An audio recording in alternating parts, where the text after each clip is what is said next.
Hey guys, and welcome back. What do you get when you combine a historic animated movie producer and an amazing video game developer? You get a game that's fun, creative, and rewarding to play. Today's review is on Disney's Aladdin.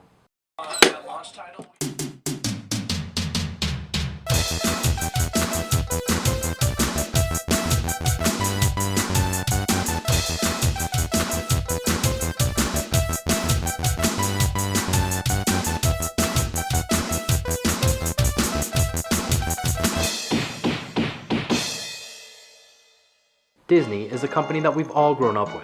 Whether you're a child, a teen, an adult, or a senior, I guarantee you that you would recognize a Disney movie as soon as you saw it. Disney has made so many movies throughout the years. Yet, as we all know, there aren't too many movie-based video games out there that are actually any good. Thankfully, Aladdin was able to bring the magic of the movie to your home console. Aladdin was my favorite movie when I was growing up, and thankfully the game was not a disappointment at all. I've been playing this game since I was 8 or 9, and every once in a while I still revisit it, even though I've beaten it more times than I can remember. The game, unsurprisingly, follows the movie plot.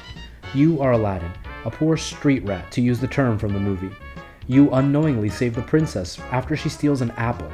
The rest of the plot basically revolves around you winning the love of the Princess Jasmine and proving that you are a worthy prince. I know what you must be thinking. How can an animated love story work in a video game? Well, when 1990s Capcom is in control, you shouldn't have any worries whatsoever. They were able to take this plot, which works perfectly in a movie, and actually adapt it to work really well in a video game as well. You revisit all the key points in the story, starting off with the streets of Agrabah. You platform your way through the streets, trying to avoid all the guards.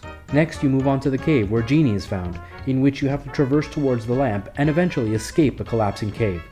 They even included the flying carpet scene from A Whole New World.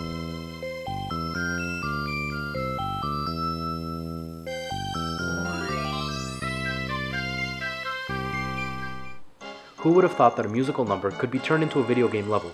Not this guy, that's for sure. But Capcom, in all their genius, was able to find a way.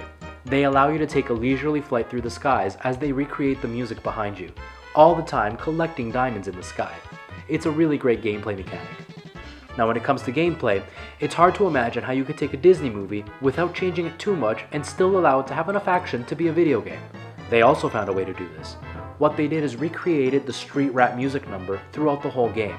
If you watch that musical clip, you actually see Aladdin parkouring and doing all types of acrobatics.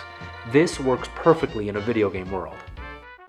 Our hero can defeat enemies by jumping on their heads, or swinging and kicking them away. He can also stun enemies by throwing apples at them. On a side note, I like how enemies aren't killed, but instead are just kicked out of the way of our path. It's a great way to keep the game family friendly. The main goal of this game is to go from the left side of the screen to the right side of the screen, just like every other platformer of the time.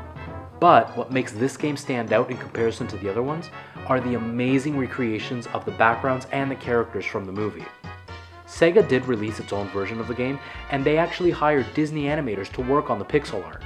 This makes them a lot more true to the movie, but through my rose-tinted glasses, I prefer the SNES version to the Sega Genesis version. During the game, you can collect diamonds, blue ones and red ones. The blue ones are worth 1, but the red are worth 3.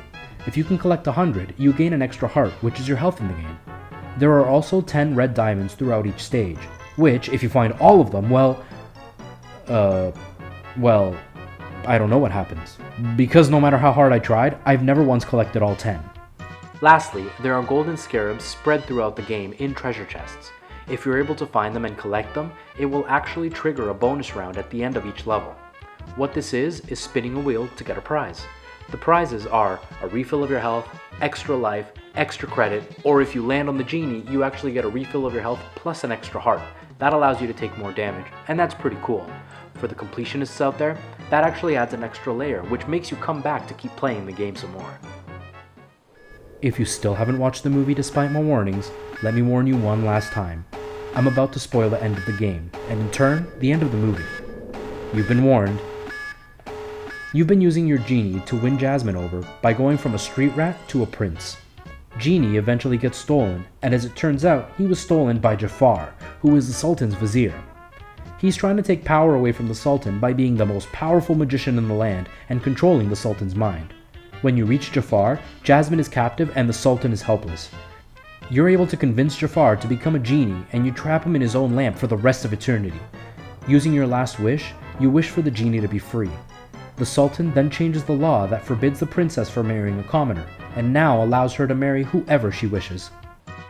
I've been playing this game most of my life, and you would think I'd be bored of it by now, but honestly, I'm not. I still love this game now as much as I did back when I first popped it into the SNES, and I'll probably still love it for many years to come. If there's one thing that I could criticize the game about though, is its length. It's extremely short. It took me about 50 minutes to go from beginning to end capturing all this footage, and that's actually stopping to fiddle with a few settings to get the recording just right. That being said, I will say one thing in its defense. I would rather have a game that's short and very well built rather than a game that's long and absolutely terrible to play. And this game, believe me, is absolutely a joy to play. If you've seen the movie, then do yourself a favor and play the game. It's a great companion for the movie, and it's a great way to feel the interaction of what Aladdin went through. I hope you guys enjoyed this review, and I really hope you guys get to play it. I'll see you at my next stream. Until next time.